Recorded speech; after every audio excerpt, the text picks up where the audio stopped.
Alright, here's first of many trade recaps. So this was some of the trades I took this past week and also this week as well. Only wanted to show you guys the most high quality setups that I've taken. Um, and yeah, so we'll get straight into it. Right now we're looking at CoreWeave. The trade idea behind this trade was, so if we can, so this was the day before I entered in. The night before, I was looking at this for a setup. I'm looking for, to buy into a strong stock, but whenever it's relatively weak on a lower time frame. So, what I did was I marked out the 8 EMA, which is right here. I literally just put a notification, and whenever we opened up on the first 15-minute candle on the day after, I marked it out. We are obviously trying to gap down to that EMA where that draw liquidity is at. 15 minute, actually 5 minute. Pretty sure we.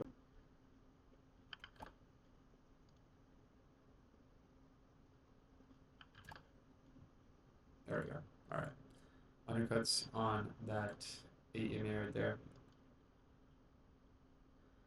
Yeah, and then it undercuts that EMA right there, and my entry on the 15-minute time frame was literally just the first green candle that indicates the reversal of the 15-minute pivot, or you can also just look at this on 30-minute just to get that full confirmation. But I did until on the 15th, and my stop loss was literally just low of day, and I was just targeting these highs up here, so that was a 1 to 4. I got one contract for I think $990. I sold it for like 13 or 14, 15 or 1400. I'll place the trade right here on the side. But yeah, I'm pretty sure. Yeah, I just swung this for one day.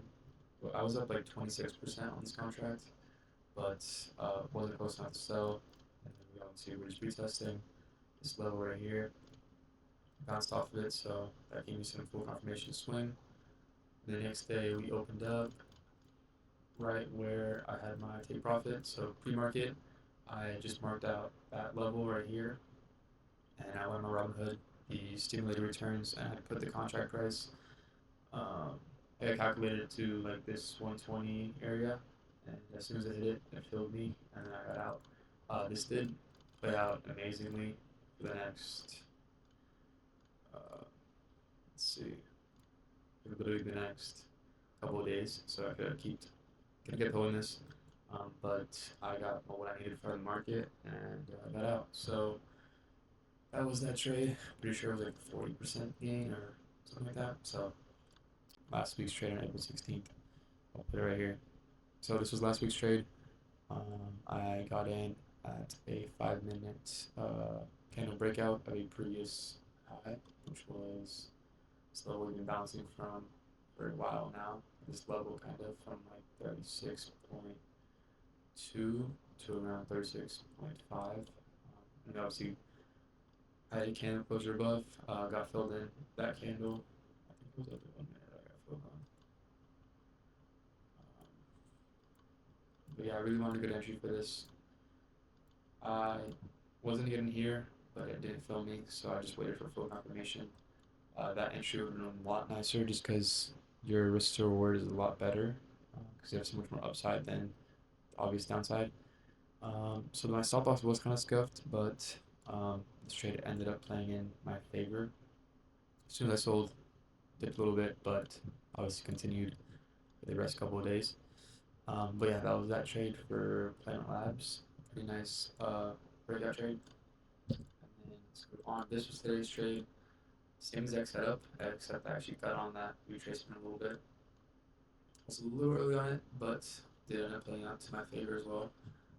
So we look on the daily chart, and obviously huge rejection level, or huge key level at 183. And literally was looking right above.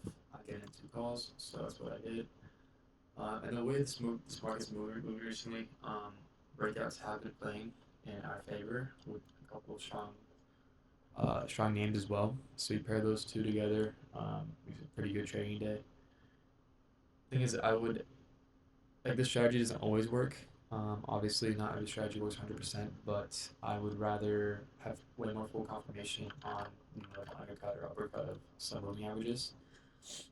Again, these breakout trades that I do, I don't go full size. I go probably half to quarter size because they are shorter dated.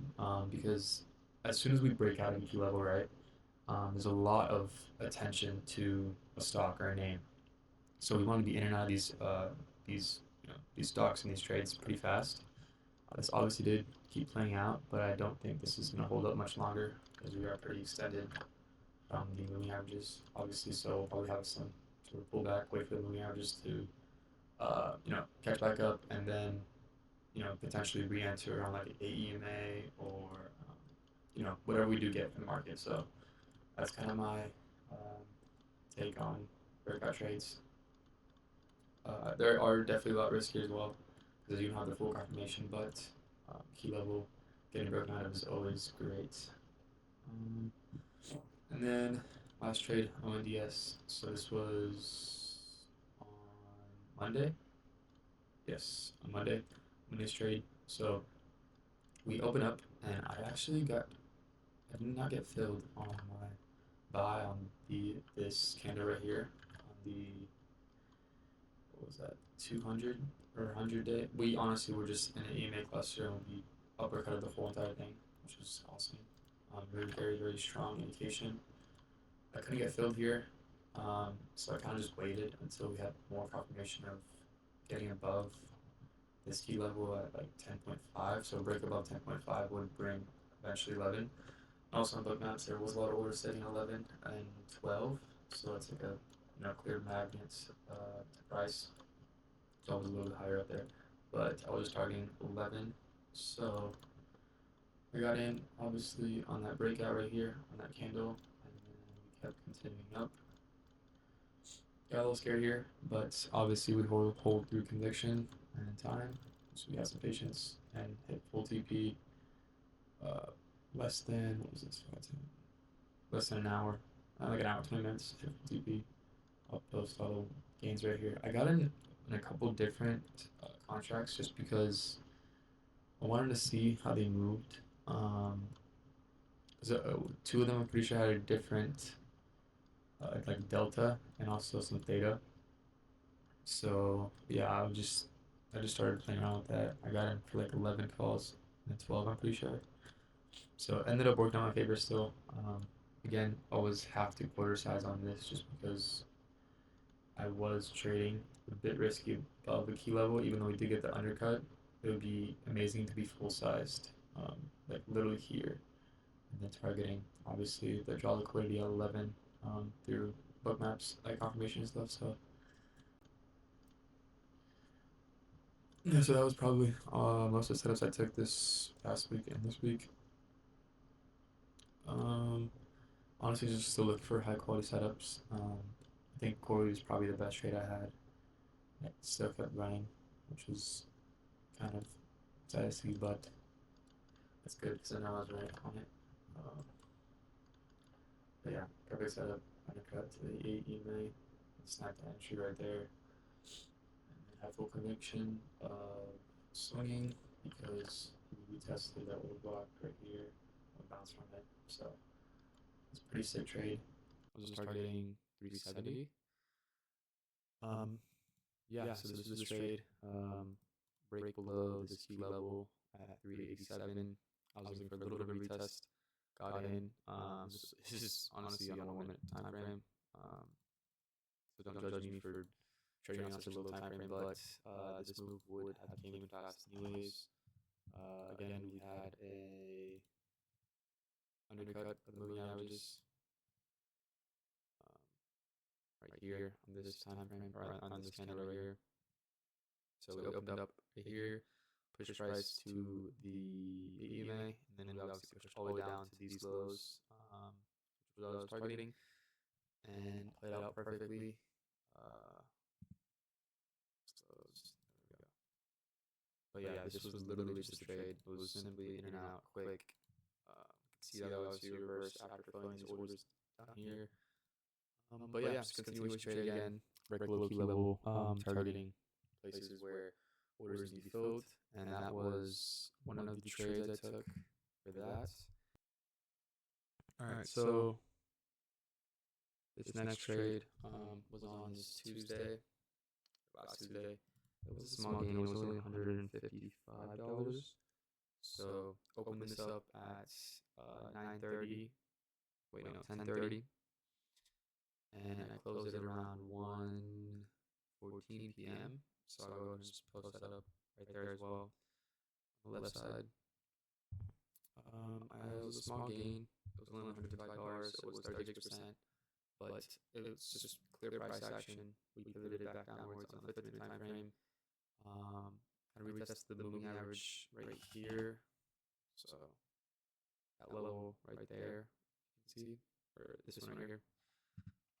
That red candle, that red line, retesting it, and then just looking for more of a sell-off back to these lows right here. And also looking on the book maps, this was clear indications going to go down. And overall market, I'm pretty sure Trump was speaking this time, so there's a lot of volatility when that happens. People want to start selling out of positions just because, uncertainty of what Trump can say in general. So found CrowdStrike during it and made some decent much money on this, $155. And then, all right, so this trade was last trade I took on CrowdStrike. This was an undercut of this moving average right here. So I got in this day. I had full confirmation because we kind of bounced up from that EMA that gave me full confirmation swing. Again, we open up first 3 50-minute candles. We're going down to that moving average. We had price pivot right here. I didn't get filled. I got filled right here, which kind of sucks. But again, still a beautiful trade that we had. That ran straight to TP. This was a gain of $440, 32% on one contract. And yeah, that's my trades. What's my trade that I took from this and last week as well.